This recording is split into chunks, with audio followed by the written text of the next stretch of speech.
কথায় আছে, পাপ কখনো বাপকেও ছাড়ে না, আর মিথ্যে কোনোদিন লুকানো যায় না। আজ হোক কিংবা কাল সেটা আপনার চোখের সামনে আসবেই।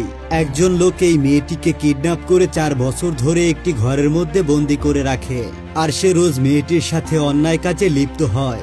এরপর একদিন কি যেন মনে করে মেয়েটিকে সে ছেড়ে দেয়। মেয়েটি বাসায় ফিরে আসে আর স্বাভাবিকভাবে তার জীবনযাপন করতে শুরু করে। কিন্তু হঠাৎ করে এই মেয়েটি একজন লোকের আচরণ দেখে তাকে সন্দেহজনক মনে করে যে এই লোকটি তাকে কিডন্যাপ করেছিল। তখন এই মেয়েটি সেই লোকটির সাথে কি করে এবং বাস্তবে সেই লোকটি কি কিডন্যাপার ছিল, এমনই সব সাসপেন্স আর টুইস্টে ভরা আজকের মুভিটি। তো বন্ধুরা, আর বেশি স্পয়লার না দিয়ে চলো সরাসরি গল্পে ঢুকে পড়া যাক। গল্পটি শুরু হয় 2016 সাল থেকে। অন্ধকার 4 দেয়ালে বন্দি আমরা একটি মেয়েকে দেখতে পাই, আর এই মেয়েটির নাম হলো আশমি। কোনো এক মানুষরূপী জানোয়ার তাকে বন্দি করে রেখেছে।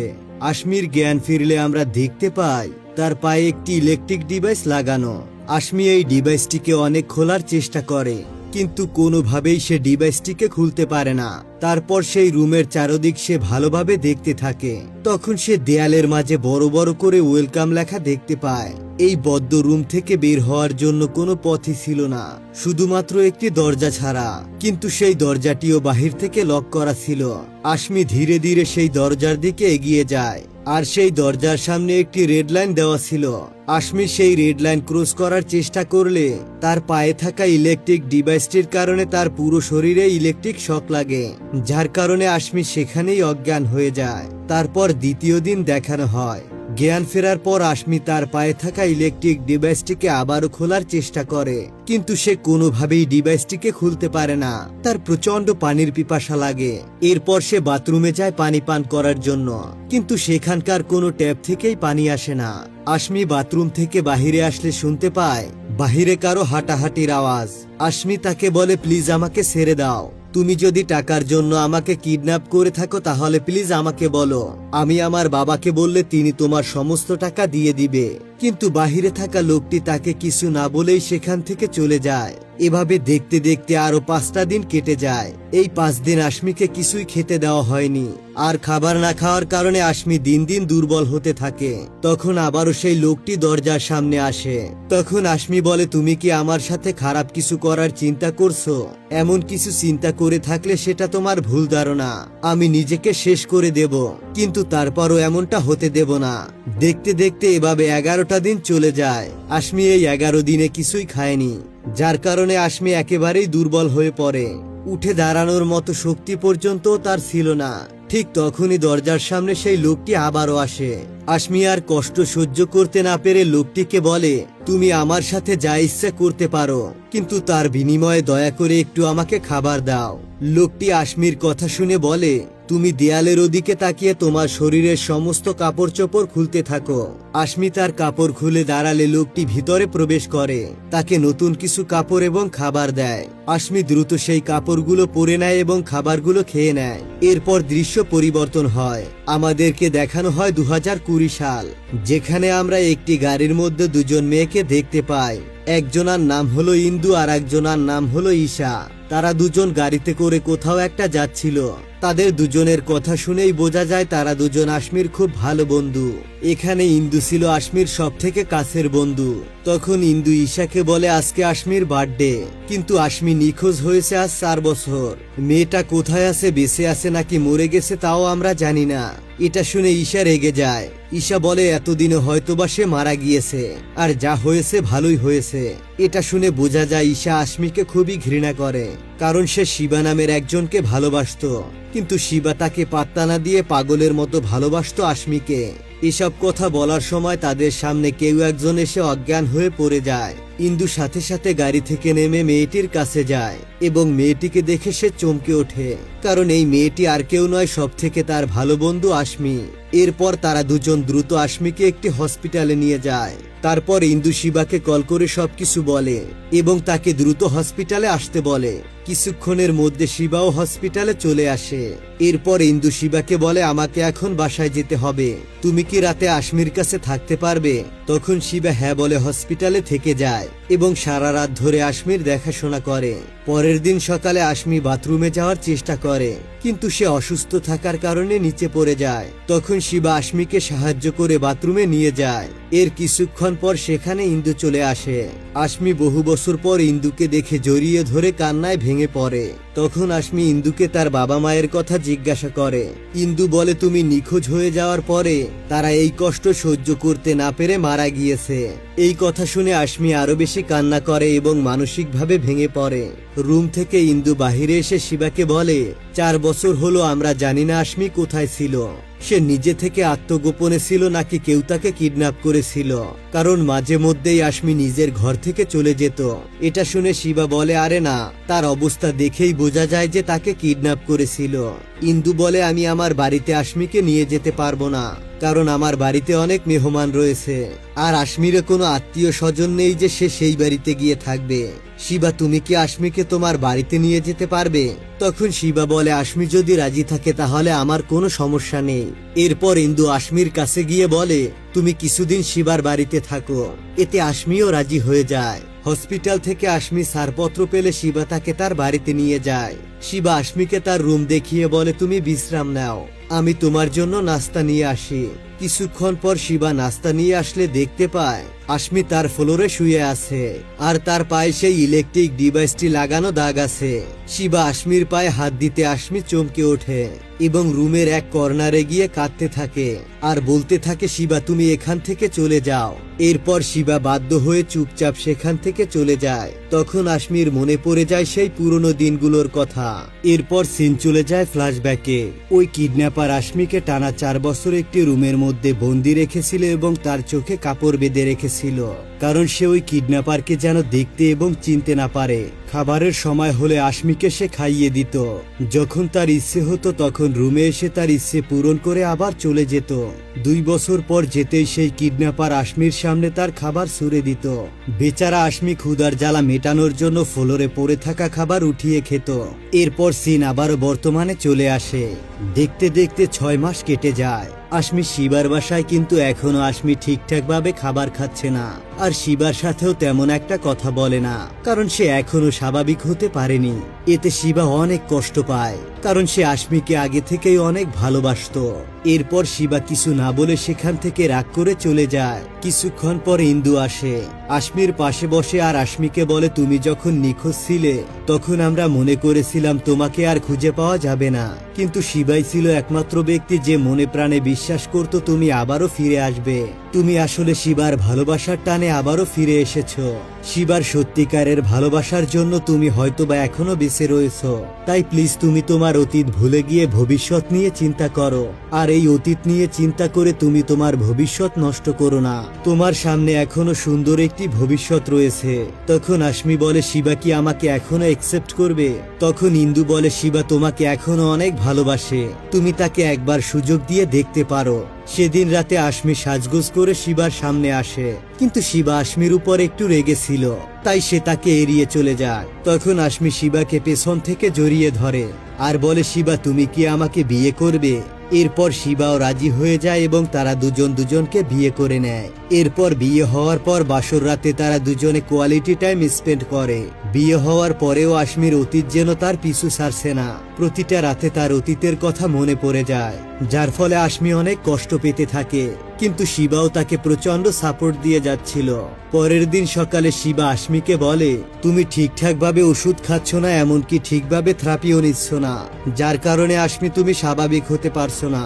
তখন আশমি বলে, ওষুধ খেলে আমার আরো দুর্বল মনে হয়, আর থেরাপি নিলে তো আমার ওই রুমের কথা বারবার মনে পড়ে যায়। তবে তুমি আমাকে একটু সময় দাও, আমি আস্তে আস্তে সবকিছু কাটিয়ে উঠব। তখন শিবার ফোনে তার বসের কল আসে। শিবার বস জানায় তার প্রমোশন হয়ে গেছে।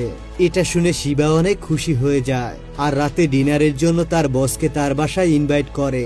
এরপর শিবা আশমিকে এই ব্যাপারটি জানায় এবং রাতে খাবারের জন্য অনেক ভালো ভালো আইটেম তৈরি করতে বলে। তখন শিবাকে আশমি বলে এখন যেন বাসায় কাউকে না আনে, কারণ সে এখনো পুরোপুরি ভাবে স্বাভাবিক হতে পারেনি। তখন শিবা বলে, আরে উনি আমার বড় ভাইয়ের মতো, যখন আমার কিছুই ছিল না তখন তিনি আমার পাশে ছিলেন। এরপর রাতে আশমি সুন্দর করে সাজগোজ করে এবং অনেক ভালো ভালো খাবার আইটেম রান্না করে সব টেবিলে রেডি রাখে। কিছুক্ষণ পরই দরজায় কলিং বেল বাজে। আশমি দরজা খুলে দেখতে পায় শিবা এবং তার বসকে। এরপর শিবার বস আশমিকে দেখে বলে, আশমি, ইউ আর সো বিউটিফুল। কথাটি শুনে আশমি বেশ চমকে ওঠে। আশমির কাছে তার গলার কণ্ঠস্বর খুবই পরিচিত মনে হচ্ছে। খাবার সময় শিবা বলে, প্রফেসর, আমার বউ আশমি খুবই ভালো খাবার বানায়। তখন আশমি শিবাকে জিজ্ঞাসা করে, তুমি তোমার বসকে প্রফেসর বললে কেন? তখন শিবার বস বলে, আমি আইটি কোম্পানি শুরু করার আগে অক্সফোর্ড ইউনিভার্সিটির প্রফেসর ছিলাম, তাই আমার কর্মীরা আমাকে মাঝে মধ্যেই প্রফেসর বলে ডাকতো। কথায় কথায় শিবার বস একটি গীতা পড়তে শুরু করে। এসব কিছু দেখে এবং শুনে আশমির আস্তে আস্তে বিশ্বাস হতে থাকে শিবার বসই হলো সেই কিডন্যাপার যে তাকে কিডন্যাপ করেছিল, কারণ সেই কিডন্যাপার তাকে গীতা শুনিয়েছিল। এখানে শিবার বসের নাম হলো রাজেশ। ডিনার শেষে শিবা এবং তার বস রাজেশ দুজনে মিলে ড্রিঙ্কস করতে শুরু করে। অতিরিক্ত নেশার কারণে শিবার বস বাসায় যেতে পারে না, তাই সে আজ রাতে এখানেই থাকতে চায়, আর শিবাও রাজি হয়ে যায়। শিবা এক রুমে তার বসকে শুইয়ে দিয়ে নিজের রুমে এসে আশমির পাশে শুয়ে পড়ে। শিবা ঘুমানোর পর আশমি উঠে চলে যায় অন্য রুমে এবং একটি বন্দুক নিয়ে রাজেশের ঘরে প্রবেশ করে। আশমি সেখানে গিয়ে রাজেশের শরীরের গন্ধ শুকে পুরোপুরি শিওর হয়ে যায় সেই কিডন্যাপার আর কেউ নয় বরঞ্চ শিবার বস রাজেশ। তখন আশমি রাজেশকে টেনে বাহিরে বের করে এবং একটি চেয়ারের সাথে দড়ি দিয়ে শক্ত করে বেঁধে ফেলে। রাজেশ চিল্লাতে শুরু করলে আশমি তার আন্ডারওয়্যার খুলে রাজেশের মুখে ঢুকিয়ে টেপ দিয়ে আটকে দেয়। তখন আশমি রাজেশকে জিজ্ঞাসা করে, আপনি কেন আমার সাথে এমনটা করলেন? আমার বাবা মার সাথেও তো আপনার কোনো শত্রুতা ছিল না, নাকি আমি আপনার কোনো ক্ষতি করেছিলাম? আমি তো ডাক্তার হতে চেয়েছিলাম। কেন আপনি আমার জীবন থেকে 4 বছর কেড়ে নিয়েছেন? আমার স্বপ্নগুলোকে কেন এভাবে ভেঙে দিয়েছেন? আর এখন 4 বছর পর কেনই বা আমাকে ছেড়ে দিলেন? নাকি এখন আমার জায়গায় অন্য কোনো মেয়ের জীবন নিয়ে খেলছেন? এরপর সে রাজেশকে জিজ্ঞাসা করে, আমাকে আটকে রাখা সেই ঘরটি কোথায়? কিন্তু রাজেশ সেখানে তাকে কিছুই বলে না। আশমি প্রচন্ড রেগে গিয়ে একটি সাইড ফায়ার করে, আর ফায়ারিং এর শব্দ শুনে শিবার ঘুম ভেঙে যায়। শিবা নিচে এসে সব দেখে খুবই অবাক হয়ে যায় আর আশমিকে জিজ্ঞাসা করে, তুমি আমার বসকে কেন বেঁধে রেখেছো? তখন আশমি বলে, এই হলো সেই কিডন্যাপার যে আমার লাইফ থেকে 4টি বছর কেড়ে নিয়েছে। আমি তার ভয়েস শুনে চিনতে পেরেছি। শিবা আশমির কথা বিশ্বাস না করে রাজেশের হাত পায়ের বাঁধন খুলতে চায়। তখন আশমি শিবাকে বাধা দেওয়ার জন্য আবারও সাইড ফায়ার করে। শিবা বলে, আশমি, তোমার কোথাও একটা ভুল হচ্ছে।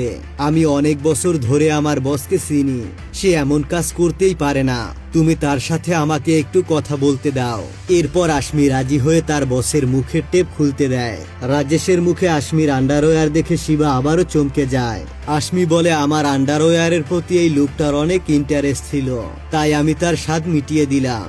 রাজেশ পানি খেতে চাইলে শিবা পানি আনতে যায়। তখন আশমি শিবাকে ভয় দেখায় এবং রাজেশকে বলে, তুই আমাকে 11টা দিন পানি না খাইয়ে রেখেছিলি, তখন আমার কেমন লেগেছিল? শিবা তার বসের অবস্থা দেখে বলে, আমি পানি আনতে যাচ্ছি, তুমি আমাকে গুলি করলে করো, এতে আমার কিছু যায় আসে না। এরপর শিবা পানি এনে রাজেশকে খাওয়ায়। তখন রাজেশ বলে, আশমি, তোমার কোথাও একটা ভুল হচ্ছে। আমি আজকেই তোমাকে প্রথমবারের মতো দেখলাম। আমি তোমাদের দুজনের নামে পুলিশ কমপ্লেন করব। পুলিশ কমিশনার আমার সব থেকে কাছের বন্ধু। রাজেশ এসব কিছুর জন্য শিবাকে দায়ী করে। সে বলে, এটা মূলত তোমারই প্ল্যান। আমার সম্পত্তি পাওয়ার জন্য তুমি তোমার ওয়াইফকে ব্যবহার করেছো। তখন আশমিকে শিবা অনেক রিকোয়েস্ট করে তার বসকে ছেড়ে দেওয়ার জন্য। তখন শিবা বলে, রাজেশ যদি কোনো ভুল করে থাকে তাহলে আমরা পুলিশে কমপ্লেন করব। তখন আশমি বলে, তুমি তো শুনলে পুলিশ কমিশনার তার বেস্ট ফ্রেন্ড, সুতরাং আইনের চোখে ফাঁকি দিয়ে সে বের হয়ে আসবে। শিবা বলে, তুমি আমার বসকে প্রমাণ ছাড়াই টর্চার করতে পারো না।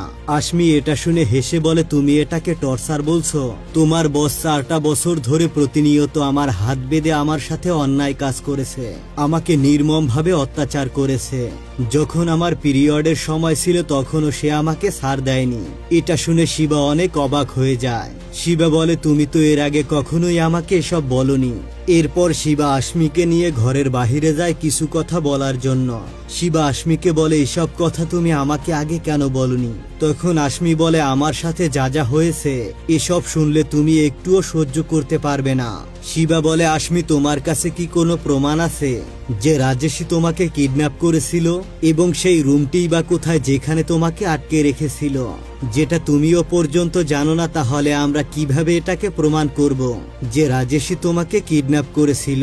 এর থেকে ভালো আমরা তাকে ছেড়ে দিই, আর না হয় আমাদেরকেই ফেঁসে যেতে হবে। আশমি বলে, তুমি তোমার বসকে স্বীকার করতে বলো, তা না হলে আমি তাকে ছেড়ে দেব না।